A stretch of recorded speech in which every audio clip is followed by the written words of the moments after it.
Hello friends, good morning. ഇന്ന് നമുക്ക് ഇഡലിയുടെ സാമ്പാർ ഉണ്ടാക്കിയാലോ. അതിൻ്റെ പേര് ഇഡലി സാമ്പാർ എന്നാണ്. അത് എങ്ങനെയാണ് ഉണ്ടാക്കേണ്ടതെന്ന് നോക്കാം. അതിന് നമുക്ക് ഒരു ചെറിയ ഗ്ലാസ്സിൽ 1 ഗ്ലാസ് പയർ പരിപ്പ് എടുക്കണം. 5 ചെറിയ ഉള്ളി, 1 തക്കാളി, 1/4 ടീസ്പൂൺ ജീരകം, 2 വെളുത്തുള്ളി, 1 ഉരുളക്കിഴങ്ങ്.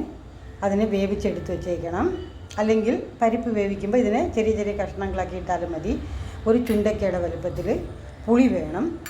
1/2 ടീസ്പൂൺ മല്ലിപ്പൊടി, 1/4 ടീസ്പൂൺ മഞ്ഞൾപ്പൊടി, 1 ടീസ്പൂൺ മുളക് പൊടി. ഇത്രയും വേണം. പിന്നെ 2 പച്ചമുളക് കൂടെ വേണം. കടുക് വറുക്കാൻ ശകലം ചെറിയ ഉള്ളി, ഒരു 4-5 ചെറിയ ഉള്ളി ചെറിയ കഷ്ണങ്ങളാക്കണം. കറിവേപ്പിലയും മല്ലിയില കൂടെ വേണം. ആവശ്യത്തിന് ഉപ്പും. ഇനി നമുക്കിത് എങ്ങനെയാണ് ഉണ്ടാക്കേണ്ടതെന്ന് നോക്കാം. കണ്ടോ, പയർ പരിപ്പും തക്കാളിയും പച്ചമുളകും ജീരകവും വെളുത്തുള്ളിയും ഇട്ട് നമ്മൾ വേവിച്ച് വെച്ചിട്ടുണ്ട്. ഇനി നമുക്ക് കടുക് വറുക്കാം. പാൻ അടുപ്പിൽ വെച്ച് എണ്ണ ചൂടായി. ഇനി നമുക്ക് കടുകിടാം.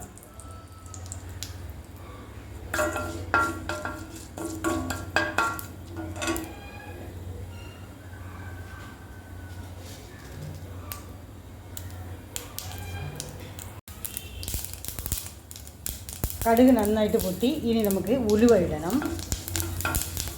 ഉലുവ നന്നായിട്ട് മൂത്ത് വരട്ടെ. അത് കഴിയുമ്പോൾ നമുക്ക് ഉള്ളി ഇടാം.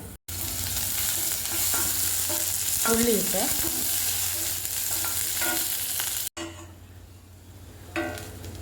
ഒരു നുള്ള് കായപ്പൊടി ഇട്ട് പിന്നീട് മുളക് പൊടി, മല്ലിപ്പൊടി, മഞ്ഞൾപ്പൊടിയൊക്കെ ചേർത്തിരിക്കുകയാണ്. ഇതിലേക്ക് നമ്മൾ ഈ പുളിവെള്ളം എടുത്ത് ഒഴിക്കണം.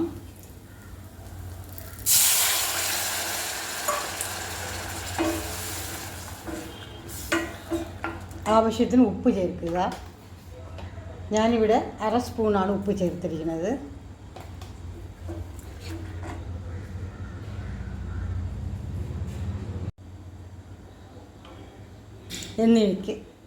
എന്നിട്ട് നമുക്ക് ഈ വേവിച്ച് വെച്ച പയർ പരിപ്പ്, തക്കാളി, ജീരകം, വെളുത്തുള്ളി, ഉള്ളിയൊക്കെ വേവിച്ച് വെച്ചിരിക്കണമല്ലോ, അതുകൂടെ ഇതിൻ്റെ കൂടെ ചേർക്കുക. ഒരു ഉരുളക്കിഴങ്ങ് നമ്മൾ വേവിച്ച് വെച്ചില്ലേ, അത് സ്മാഷ് ചെയ്ത് അതുകൂടെ ഇതിൻ്റെ കൂടെ ചേർക്കണം. മല്ലിയില ഇടുക. നമ്മുടെ ഇഡലി സാമ്പാർ തയ്യാറായി.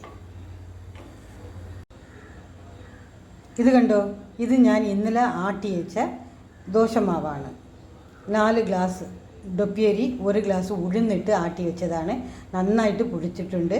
ഈ പുളിച്ച ഇഡലി മാവ് കൊണ്ടാണ് ഞാൻ ഇഡലി ഉണ്ടാക്കിയിരിക്കുന്നത്. ബാക്കി മാവ് ഞാൻ ഫ്രിഡ്ജിൽ വയ്ക്കും, നാളെ ഉപയോഗിക്കും.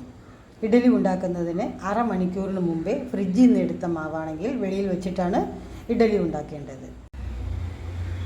കണ്ടോ, നല്ല സോഫ്റ്റ് ഇഡലി റെഡിയായി. 5 മിനിറ്റ് മതി കേട്ടോ. 5 മിനിറ്റിൽ തന്നെ ഇഡലി റെഡിയാവും.